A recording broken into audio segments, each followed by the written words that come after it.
আসসালামু আলাইকুম বন্ধুরা, আমি বেশ কিছুদিন দেখতেছি যে আমার সাথে অনেকে পাখি দামাদর করার পরে আমার কোনো তাদের বিশ্বাস হয় না বা পরবর্তীতে দাম দর করার কথা ফাইনাল পরে আমার বলে যে ভাই আপনি পাখি আমাকে আগে পাঠান, তারপরে আমি আপনাকে টাকা পাঠাবো।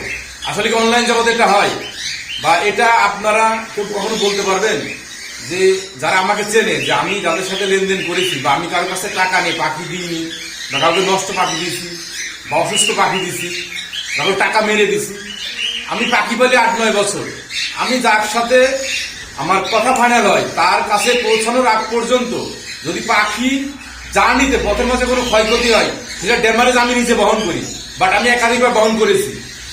তো যদি আপনারা অনলাইনে আমার প্রতি আপনাদের বিশ্বাস না থাকে অন্তত আমাকে কেউ নক করবেন না। যারা আমাকে চেনে বা জানে, যারা বিশ্বাস হয় তারা আমার কাছ থেকে লেনদেন করবেন, এতটুকু আমি বলতে পারি। তো আমি এমনি আতিক, আমার বাসা ঝিনাইদহ জেলা, আমি কোনো ফেক মানুষ না। আমার লাভবার্ড সানকুনোর কোকাটেলের বাংলাদেশে যদি 50 জন লোকের খামার থাকে তা আমার একজন খামার আছে, যেটার কোনো অংশে কোনো সাইডই কম নাই, এই আর কি। আর আমি যার সাথে কথা দিই কথাটা কখনো বেখলাপ করি না, সঠিক জিনিস দিই, ভালো জিনিস দিই এবং সবসময় একটা কথা বলি, আমি বেবি সেল করে থাকি, আমি কোনো রানিং পাখি সেল করি না। ভালো থাকবেন সবাই।